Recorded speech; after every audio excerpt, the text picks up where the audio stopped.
Millet, bugün yeni bölmeye başlayırıq, molekulyar fizika. Molekulyar fizikada, molekulyar fizikanın əsasını molekulyar kinetik nəzəriyyə təşkil edir.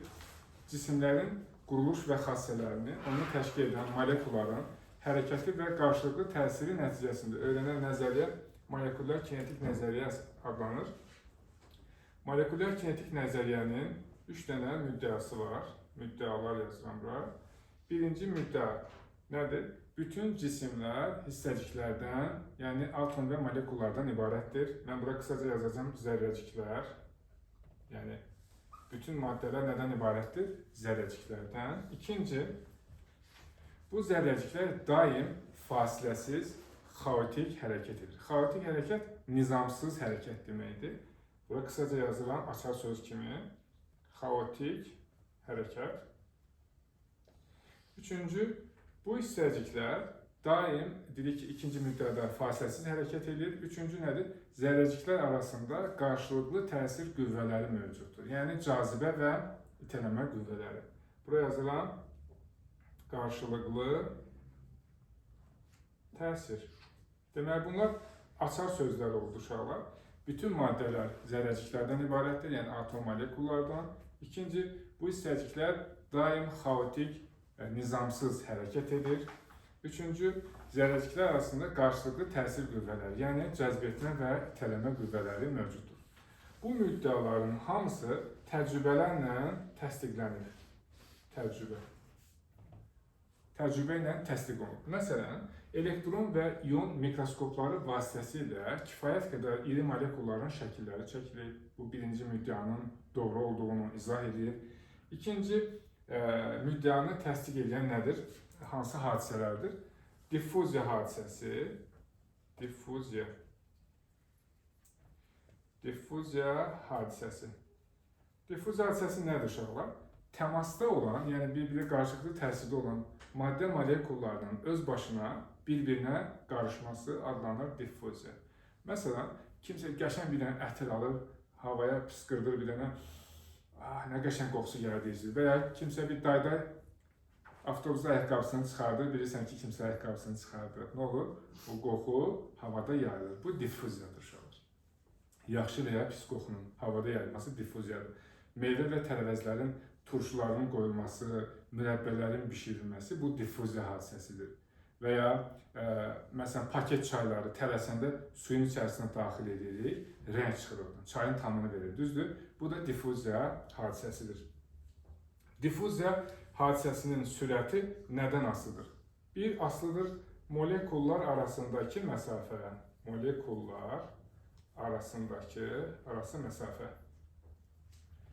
Molekullar arasındakı məsafə qazlarda daha böyükdür. Yəni, qazlar daha seyrək olduğuna görə diffuziyanın sürəti qazlarda daha böyük sürətlə baş verir.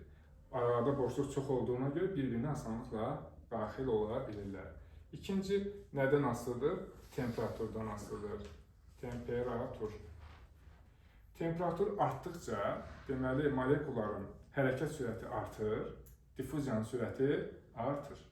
Məsələn, soyuq suya, yoxsa qaynar suya eyni anda paket çayı daxil edəsək, hansında rəng daha tez çıxar? Qaynar suda. Deməli, temperatur böyük olanda diffuziyanın sürəti daha böyük olur. Bərk cisimlərdə demək olar ki, diffuziya baş vermir. Yəni, molekullar bir-birinə qarışmır. Səbəb nə ola bilər? Niyə bərk cisimlərdə? Çünki, bəli, bərk cisimlərdə molekullar arasındakı məsafə çox kiçik olduğuna görə onlar bir-birinin arasına daxil ola bilmirlər. Aydın oldu. İkinci, uşaqlar müddəanı izah edən hadisə nə idi? Brown hərəkəti. Brown hərəkəti. Brown hərəkəti nədir uşaqlar? Maye və ya qazlarda asılı halda olan kiçik yad cisim hissəciklərinin hərəkəti adlanır nə? Brown hərəkəti. Məsələn, deyək ki, otağın pəncərələrini bağlanırsınız, içəri gün düşmür, bir dənə balaca bir deşikdən içəri işıq düşür. Siz həmin işığa baxsanız, görəcəksiniz ki, həmin işıqda, havada, otaqda bir toz dənəcikləri neyniyir? Asılı vəziyyətdə hərəkət edirlər. O da Brown hərəkətinə nümunə ola bilər. Təcrübə olaraq Brown Planon sporları deyirlər. Bitkinin tozcuğunu atır suyun içərisinə. Mikroskop altında müşahidə edirik, görür ki, həmin hissəcik yerində dinc dayanmır. Niyə? Suyun H2O molekulları hər tərəfdən buna zərbələr vururlar, bullying edirlər. Və bu zərbələr bir-birini tarazlaşdırmır. Ona görə o düz xətt boyunca hərəkət edə bilmir. Buranın hissəciyinin hərəkət trayektoriyası, bax bir qarışıq bir trayektoriyası var. Bu nəyə oxşuyur? Harasa sizə qonaq gəlir, uşağın əlinə bir marker keçir aboyun qarşısına, başlayır öz əl qabiliyyətini göstərməyə. Belə bir trayektoriyası. Deməli, buranın hərəkətinin, buranın hissəciyinin hərəkət trayektoriyası da belə bir mürəkkəb bir trayektoriyaya malik olur. Deməli, uşaqlar, buranın hərəkətinin intensivliyi nədən asılıdır? Deməli, burada asılıdır temperaturdan. Temperatur artanda maye və ya qaz molekullarının istilik hərəkət sürəti artır, zərbələrin intensivliyi artır. Əvvəl kiçik qüvvə ilə zərbə vururlarsa, artıq əsəbləşirlər, daha böyük qüvvələrlə zərbələr vururlar yad cisim hissəciyinə və onun hərəkəti daha intensiv olur, sürəti daha böyük olur. İkinci, nədən asılıdır? Deməli, qatılıqdan. Qatılıq. Maye və ya qazın qatılığından asılıdır. Qatılıq çox olanda sən ora gətirib atdığın hissəcik daha çətin, zəif hərəkət edir. Bu nəyə oxşuyur? Metrodakı səhər vəziyyətləri var da, ya da ki, iş çıxışlarındakı vəziyyət. Ora girirsən, görürsən ki, o qədər sıxlıq var ki, sən hərəkət eləməyin çətinləşir. Buranın hissəciyi də qatı maye və ya qazın içərisinə düşdükdə onun hərəkəti çətinləşir. Yəni hərəkət sürəti kiçik olur, intensivliyi zəif olur. Sonra nədən asılıdır uşaqlar? Hissəciyin ölçülərindən, hissəciyin ölçüsü. Uşaqlar, hissəciyin ölçüsü nə qədər kiçik olarsa, onun hərəkət intensivliyi daha böyük olur. Aydın oldu? Bir var ki, sən kiçik bir qüvvə ilə canavarı itəlirsən, hərəkət etdirsən, bir daha eyni qüvvə ayını itələməyə çalışırsan. Hansını hərəkət etdirmək daha çətindir? Ayını. Niyə? Çünki ölçüsü böyükdür, kütləsi çoxdur. Kütləsi böyük olanın ətalətliyi çoxdur.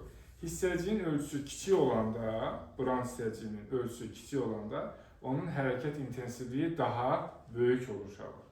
Məsələn, düşünün ki, dəm çaynığının içərisində çay yarpağı var.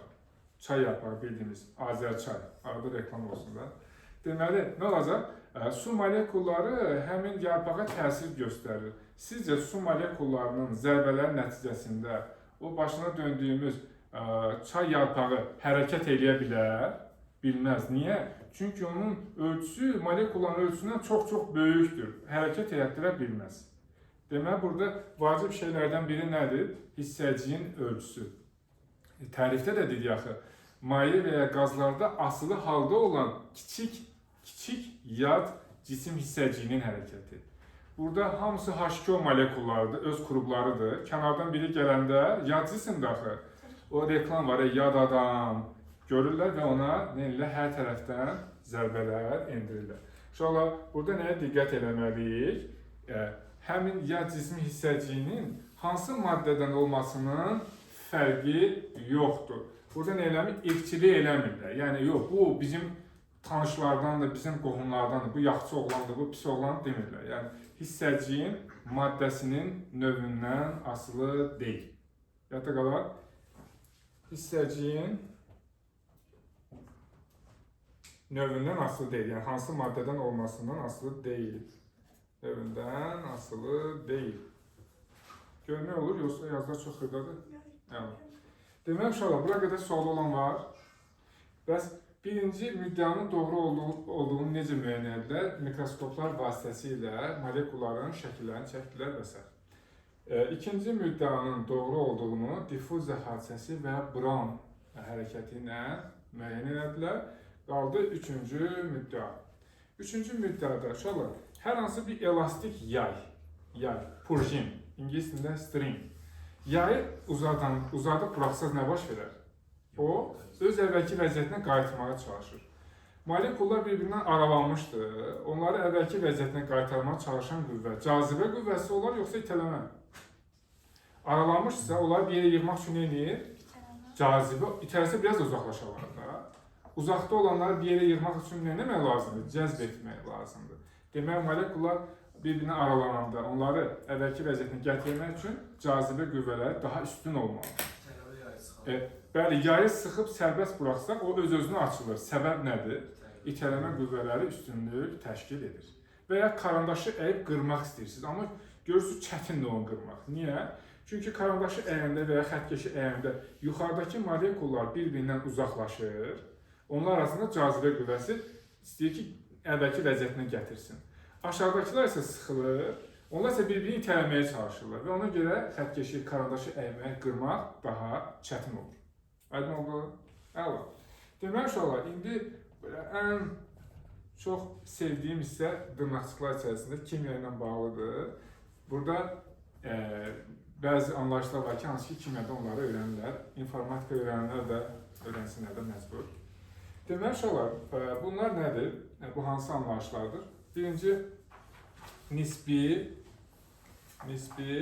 molekul kütləsi. Nisbi molekul kütləsi ingilis dilində böyük ehtimal NR yazılır. Relativ mass deməkdir, yəni nisbi kütlə. Mass kütlədə bilirsiniz.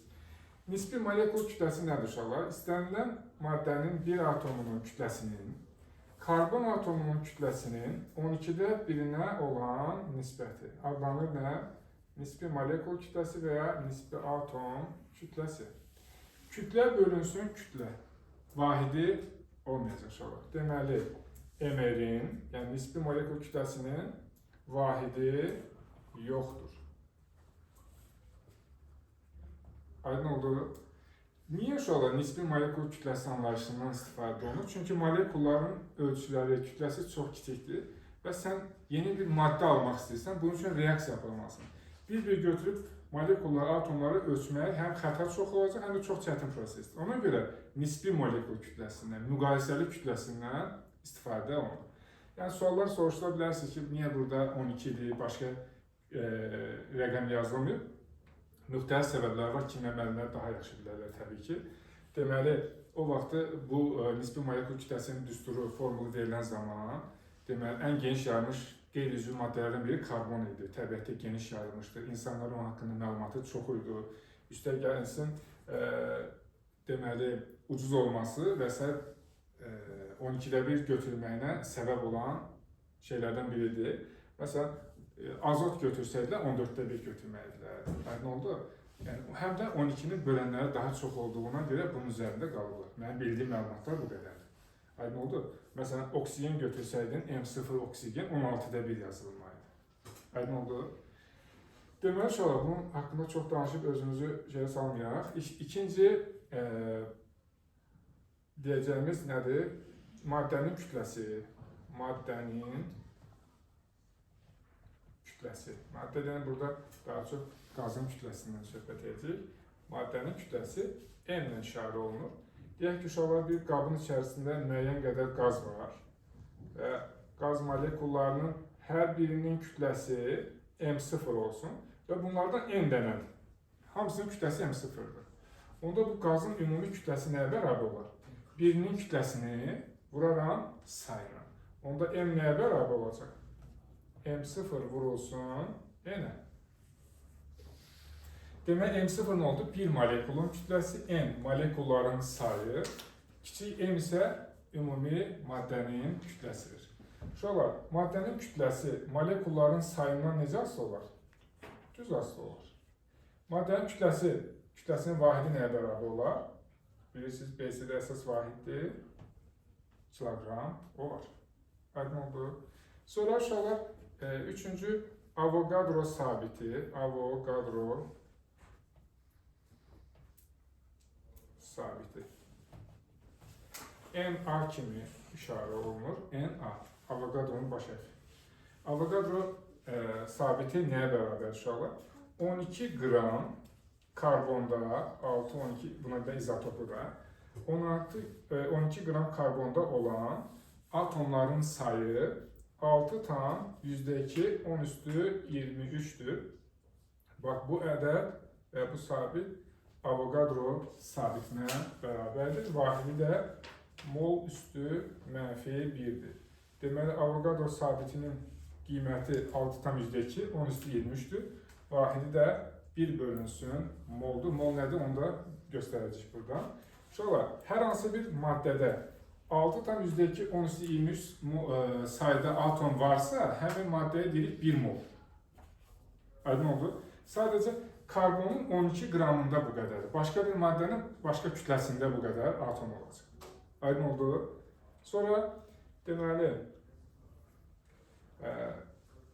molyar kütlədən danışaq. Molyar kütlə. Böyük M ilə işarə olunur. Molyar kütlə nədir? 1 mol maddənin kütləsi molyar kütlə adlanır. O da bərabər olur M0 vurulsun NA-ya. Əgər bir maddədə, baxın, əgər bir maddədə NA sayda, yəni Avogadro sabiti bərabər, yəni 6,2 10^-23 sayda atom varsa, belə maddənin kütləsi molyar kütlə adlanır. Yəni bir mol maddənin kütləsi molyar kütlə adlanır. Vahidi nəyə bərabər olacaq bunun? 1, kütlənin vahidi kiloqramdır. Bu da mol üstü -1'dir. Deməli 1 kiloqram bölünsün mola bərabər olacaq. İkinci uşaqlar maddə miqdarı. Maddə miqdarı. Nü hərfi ilə işarə olunur. Maddə miqdarı. Maddə miqdarı maddədə olan molekulların və ya atomların nisbi sayı da deyilir buna. Və ya maddənin kütləsinin molyar kütləyə nisbətinə maddə miqdarı deyilir. Maddə miqdarı. Deməli, uşaqlar, maddə miqdarının vahidi 1 nədir? Moldur. 1 mol. Beynəlxalq vahidlər sistemində 7 əsas vahidlərdən biri də nədir? Maddə miqdarının vahidi olan moldur. Bunu yadınızda saxlayın. Qəbulda vahidlə bağlı sual həmişə düşür. Deməli, uşaqlar, indi biz bu düsturda M-in əvəzinə nə yazarıq? Bayaq yazmışdıq. M0 vurulsun M. Düzdür? Bəs molyar kütlənin əvəzinə nə yazarıq? M0 vurulsun NA. M0'ları göndərdik dərəsinin evinə. Yerdə nə qaldı? N bölünsün NA. Düzdür? Deməli, maddədə olan atomların sayını Avogadro sabitinə böləndə alınan nisbət bizə nə verir? Maddə miqdarını verir. Maddə miqdarı kütlədən necə asılıdır? Maddənin kütləsindən düz asılır. İkinci düsturda asıl olmalı. Yox, burada var axı, verilmiş maddənin molyar kütləsi sabitdir. Deməli, bu məlumdur. Kütlə artdıqca maddənin miqdarı artır. Düz asılır bir-birinə. Aydın oldu? Növbəti konsentrasiya. Konsentrasiya.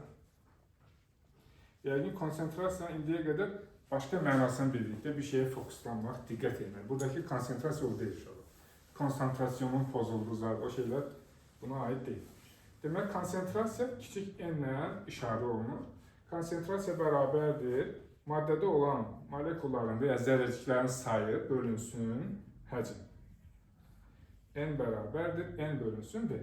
Konsentrasiyanın vahidi necə olacaq? Sayın bilirsiniz, vahidi yoxdur. Həcmin vahidi kubmetrdir. Burada nə olacaq? Qəndə xanım 1 bölünsün metrin kubu və ya metr üstü -3. Konsentrasiya zərrəciklərin sayından necə asılıdır? Düz asılıdır. Özüm sual soruşanda özüm də cavabını verirəm. Həcmdən necə asılıdır? Tərs asılıdır. Aydındır. Uşaqlar, bu düsturu başqa formaya da salmaq olar. Yuxarıdakı düsturdan biz n-i tapa bilərikmi? N. N bərabərdir. Deməli, nü-n-a da yazmaq olar. N bölünsün m vurulsun n-a. Yazmaq olar. Bax, bu molekulların sayının düsturunu gətirib yerinə yaza bilərsiniz aşağıda. Onda n bərabərdir. Kiçik n bölünsün böyük m vurulsun NA bölünsün V. M böl V, bilirsiniz, kütlə böl həcm bizə sıxlığı verir. Alınır, rho vurulsun NA bölünsün M. Böyük M, molyar kütlə, onun əvəzinə də yazmaq olar nə? Rho vurulsun NA-nın olduğu kimi saxlayaq. Aşağıda da yaza bilərik, M0 vurulsun NA. NA-ları göndərdik. Yerdə nə qaldı? Rho bölünsün. NA-lar getdi axı. N0. Deməli, konsentrasiyanın da sıxlıq bir-birindən necə asılıdırlar? Düz. Sıxlıq çoxdursa, konsentrasiya çoxdur. Bura qədər sualınız varmı? Yoxdursa, izah edək sizə nəyi? Temperaturu.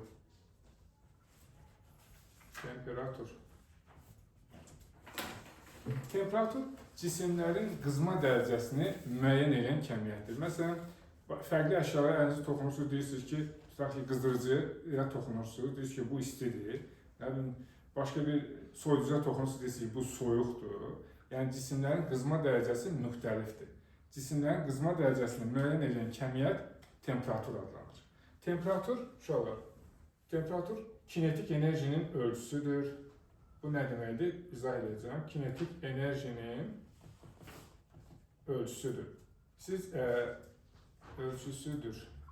Molekullar bir-bir tutub hərəkət edən zaman onların sürətini ölçəsiniz, kinetik enerjisini ölçə bilərsiniz, anlayışı doğru olmaz. Aydındır mı? Deməli, temperatur nə oldu? Kinetik enerjinin ölçüsüdür. Cisimlərin qızma dərəcəsini müəyyən edir. Temperatur hansı cihazla ölçülür? Termometr adlanan cihazla ölçülür. Biz qazlardan danışdığımıza görə qaz molekullarının orta kinetik enerjisini biz tərəzi ilə, spidometrlə ölçə bilmərik. Nə ilə ölçəcəyik? Termometrlə. Yəni, temperaturu ölçməklə, sonra göstərəcəm kinetik enerji ilə temperatur arasında hansı əlaqə düsturu var, onu da göstərəcəm. Deməli, temperatur dedik kinetik enerjinin ölçüsüdür, termometrin ölçüdür. Termometrlərin iş prinsipləri daha çox fiziki kəmiyyətin, məsələn, təzyiqin və ya həcmin temperaturdan asılı olaraq dəyişməsinə əsaslanır. Civəli termometrlər var, elektron termometrlər var, spirtlə işləyən termometrlər var. Aydın oldu? Deməli, biz indi temperaturu ölçən cihazlardan, termometr şkalalarından danışacağıq. Məsələn, bizdə 3 dənə temperatur şkalasından danışacağıq. Birinci Celsius ilə, buraya yazaq, Celsius, yazılır. Celsius, dərəcə Celsius ilə göstəririk. Sonra Kelvin, bir də inşallah Fahrenheit.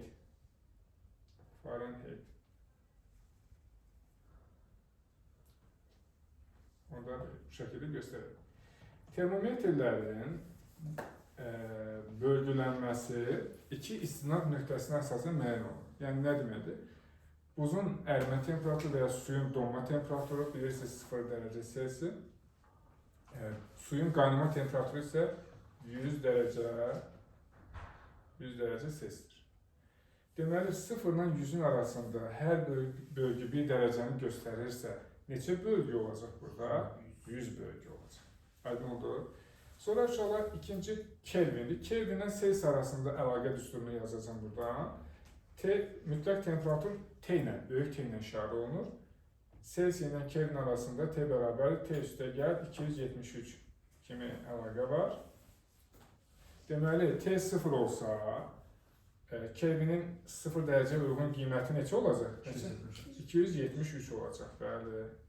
Bəs 100 dərəcəyə uyğun olsa, üstünə 100 gələcək, olacaq 373 Kelvin. Burada da uşaqlar 273 ilə 373 arasında neçə bölgü var? 100 bölgü var. Baxın uşaqlar, indi belə bir şey soruşacağım. 1 dərəcə Celsius böyükdür, yoxsa 1 Kelvin? Celsius böyükdür. 1 dərəcə Celsius neçə Kelvindir?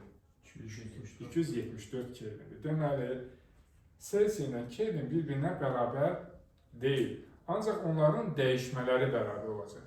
Celsiusdə temperatur 1 dərəcə artsa, Kelvində nə qədər artmış olacaq? 1 Kelvin artacaq. Məsələn, temperatur 100 dərəcə artıb Celsiusdə. 100 dərəcə artıb. Kelvində nə qədər artacaq? 100 Kelvin artacaq. Dəyişmələri bərabər, özləri bir-birinə bərabər deyil. Aydın oldu?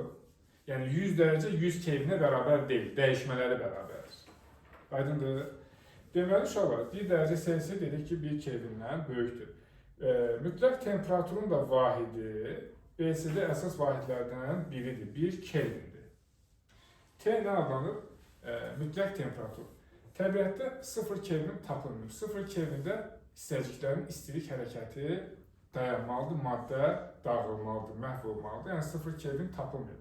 0 Kelvin tapılmayıbsa, deməli mənfisi heç də olmaz da uşaqlar. Mənfi Kelvin temperaturu yoxdur. Heç 0 tapılmır.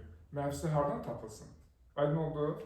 Deməli uşaqlar, T bərabərdir 0 Kelvin isə mütləq 0 temperatur adlanır. Həmin temperaturda hissəciklərin istilik hərəkəti kəsilir. Deməli, indi Selsi ilə Fahrenheit arasındakı əlaqə düsturunu da yazacağım. T Selsi bərabərdir 9'da 5. Bunlar uşaqlar təcrübədən tapılıb da. Biz bunun çıxarışını yazmırıq. 9'da 5 T Fahrenheit çıxılsın 32 olur. Bu yazdığım düstur Selsi ilə Fahrenheit arasında əlaqə düsturudur. Buradan da Fahrenheit ilə Selsi arasında əlaqəni özünüz tapa bilərsiniz. 5'də 9 T Selsi üstə gəlinsin 32. Uşaqlar, 0 dərəcə Selsi nəyə uyğun gələcəyində? 32 Fahrenheitə uyğun gələcək. Düzdürmü?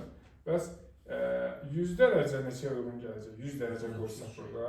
112. 112 Fahrenheitə uyğun gələcək. Uşaqlar, 32 ilə 112 arasında neçə bölgü var? 180 bölgü var uşaqlar. 180. Burada görürsünüz 100 ilə 0'ın arası fərqi 100. 373 ilə 273'ün fərqi 100. 112 ilə 32'nin fərqi üzr istəyirəm uşaqlar, 212'dir burada, 112 yazmışam. 112'dən dedim 32 çıxırsa 180'dir. 212. 212'dən 32'nin çıxanı nə qalır? 180 bölgü. İndi uşaqlar, bura 180 Fahrenheit və 180 bölgü deyəcək də.